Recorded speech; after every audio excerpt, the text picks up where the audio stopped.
Ini orang yang memakai baju putih. Wih, iya cepet banget ya. Rukuknya tidak terlihat. Berdiri. Wih. Mikrofon ia gunakan tiba-tiba saja jatuh dan menimpa kepalanya. Oh, mikrofonnya jatuh ya. Dan menimpa kepalanya. Oh iya ya. Walah. Assalamualaikum warahmatullahi wabarakatuh. Selamat datang kembali di channel Dodi Sefriadi. Subscribe dan juga loncengnya ditekan biar gak ketinggalan video berikutnya yang akan saya upload di channel ini. Alhamdulillahirrabbilalamin, kita sudah melewati setengah bulan Ramadan di tahun 2022. Semoga kita selalu diberi kesehatan untuk bisa menjalankan bulan suci Ramadan agar kita bisa mendapatkan pahala yang berlimpah gitu ya, berlipat ganda. Dan semoga juga kita bisa mendapatkan malam Lailatul Qadar. Wah, ini adalah yang diimpikan semua umat muslim tentunya. Teman-teman, kembali lagi saya mau mereaction video-video orang yang sedang sholat tapi terlihat ada hal yang tak lazim atau tidak seperti pada umumnya gitu guys ya. Dalam hal ini bukan untuk menghakimi, melainkan kita ambil pelajaran dari apa yang kita lihat. Ada pepatah yang mengatakan guru terbaik itu adalah pengalaman teman-teman ya. Dan pengalaman itu tidak harus kita alami sendiri. Melihat sesuatu itu bisa menjadi pengalaman buat kita yang bisa menjadi guru terbaik buat kita ya untuk musahabah ataupun introspeksi diri. Oke teman-teman, langsung aja kita ke video yang pertama. Ini adalah video dari channel YouTube-nya Popeye TV yang kerap kali juga mengupload video-video tentang orang sholat gitu guys ya. Coba saya putarkan videonya. Detik-detik imam sholat tarawih mendapatkan pengalaman yang tidak menyenangkan. Oh, jadi ini sholat tarawih teman-teman ya. Ketika sang imam tersebut tengah memimpin sholat tarawih, tiba-tiba saja mikrofon ia gunakan tiba-tiba saja jatuh dan menimpa kepalanya. Oh, mikrofonnya jatuh ya. Dan menimpa kepalanya. Oh iya ya. Walah. Kena kepalanya ya. Oke, ada caption lagi, terganggu dengan hal tersebut, bahkan sang imam harus memperbaiki mikrofon padahal ia tengah memimpin sholat gitu ya. Dengan kondisi tersebut, sang imam juga harus terlambat untuk membaca surah yang harus ia bacakan ketika sholat. Bagaimana itu hukumnya? Apakah tidak batal sholat karena melakukan gerakan yang merupakan gerakan di luar sholat gitu ya? Dalam kondisi darurat, mungkin hal itu diperbolehkan karena itu tidak... Oke, kita lihat dulu aja ya videonya. Oke. Oh iya, mikrofonnya jatuh ya. Dan sang imam ini membenarkan mikrofonnya, bahkan sampai terlambat untuk membacakan surah yang harusnya dia bacakan gitu ya. Kalau orang-orang yang bermazhab Imam Syafi'i, gerakan-gerakan besar di luar sholat itu batasnya 3 kali berturut-turut. Selebihnya itu udah dianggap batal gitu ya. Tapi kalau di mazhab Imam Maliki, gerakan-gerakan di luar sholat itu tidak membatalkan sholatnya asalkan ada uzur di dalam sholat tersebut. Artinya ada dalam situasi darurat yang harus imam itu bergerak di luar dari gerakan sholat tersebut. Lalu bagaimana dengan video yang kita reaction tadi itu? Ya tinggal dilihat aja ini bermazhab Imam Syafi'i atau tidak, dan dilihat gerakannya apakah sudah melebihi dari 3 kali apa enggak. Dan kalau bermazhab Imam Maliki, ya tinggal dilihat ini mikrofon menjadikan hal yang darurat apa enggak. Karena persoalannya di sini kan adalah mikrofon yang jatuh gitu ya.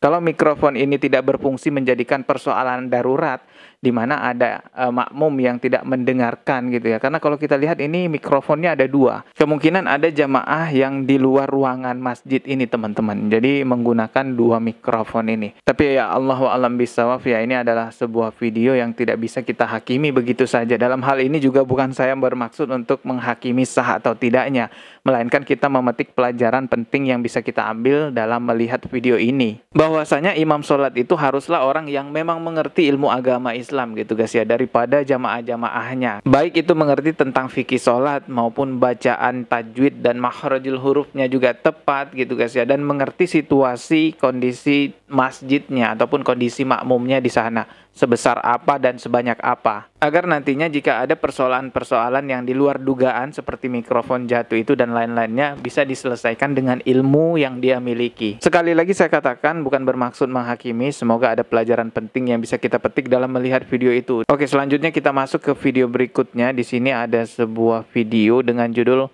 Fastest Namaz Ever. Ini kalau diartikan bahasa Indonesia, sholat tercepat yang pernah ada gitu guys ya. Ini komentarnya bahasa Inggris semua karena ini memang videonya dari luar negeri. Coba kita tonton videonya ya. Ini katanya sholat tercepat gitu guys ya. Oke, ini orang yang memakai baju putih. Wih, iya cepet banget ya. Rukuknya tidak terlihat. Berdiri, wih, rukuknya ya. Coba nih perhatikan lagi ya. Takbir. Waduh, kok gitu ya? Iya, sesuai judul sih ini videonya, sholat tercepat memang. Tapi saya nggak tahu ini dari mana ya, dari negara mana videonya maksudnya. Kita tonton dulu aja sampai selesai, apakah sampai selesai seperti itu teman-teman ya. Nah ini ada jamaah lainnya ini. Apakah jamaah lainnya juga seperti itu ya? Tapi kayaknya enggak sih ya, cuma ini aja ya.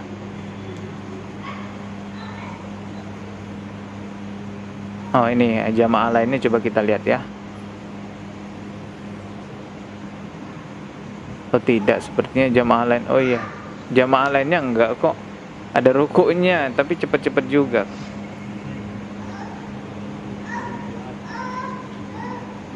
Wah cepet banget ya.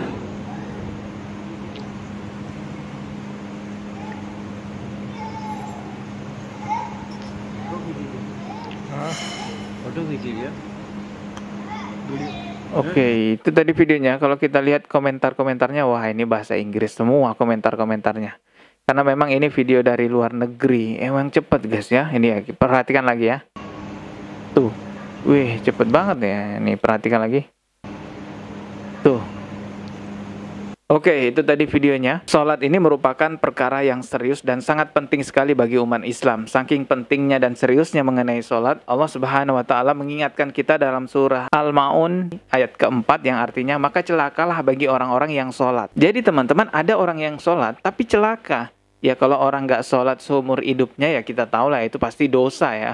Tapi ada orang yang sholat namun dia celaka. Yaitu orang yang sholat hanya sekedar menggugurkan kewajibannya saja tanpa memperhatikan rukun-rukun sholat itu, tanpa memperhatikan sunnahnya. Dan juga tanpa ada tumakninah di dalam sholat itu, bangun sujud secepat itu ya, secepat kilat. Bahkan juga pernah ada yang merasa bangga karena daerahnya merupakan daerah tempat sholat tercepat gitu guys ya. Tentu itu merupakan kebanggaan yang salah. Sekali lagi saya ingatkan, ada orang-orang yang dianggap celaka dengan sholatnya, yaitu orang-orang yang sholat hanya sekedar menggugurkan kewajiban saja tanpa memperhatikan aturan-aturan yang ada. Begini teman-teman, ini penting juga untuk saya sampaikan. Semoga teman-teman tidak skip di bagian ini, dan teman-teman yang tidak skip lalu bisa mendengarkan apa yang saya sampaikan di bagian ini, berarti memang Allah menginginkan demikian. Jadi syaitan itu akan selalu memang menggoda manusia dari arah manapun, depan, belakang, kiri, kanan. Pokoknya dari semua sisi, setan pasti akan menggoda. Jadi kalau setan tidak mampu menggoda manusia untuk berbuat maksiat, maka setan akan menggoda manusia itu dari amal ibadahnya, dibuat tidak sesuai dengan sunnah, dibuat asal-asalan. Ada juga orang-orang yang dibuat sombong dengan amal ibadahnya, dibuat ujub, ria. Tentu itu merupakan godaan syaitan. Hal lainnya, ada juga orang yang punya semangat untuk berzikir kepada Allah Subhanahu wa Ta'ala, namun karena zikirnya tidak sesuai dengan tuntunan sunnah, maka bukan sampai kepada Allah, malah sampainya kepada jin yang harusnya dia mendapatkan ketenangan malah menjadi kesurupan. Nauzubillahi min zalik. Semoga Allah Subhanahu wa Ta'ala mengampuni dosa-dosa kita ya, dan semoga Allah Subhanahu wa Ta'ala menunjukkan kita jalan yang lurus. Amin ya rabbal alamin. Subscribe dan juga loncengnya ditekan biar nggak ketinggalan video berikutnya. Mohon maaf jika ada kata yang salah. Sekian dari saya. Wassalamualaikum warahmatullahi wabarakatuh.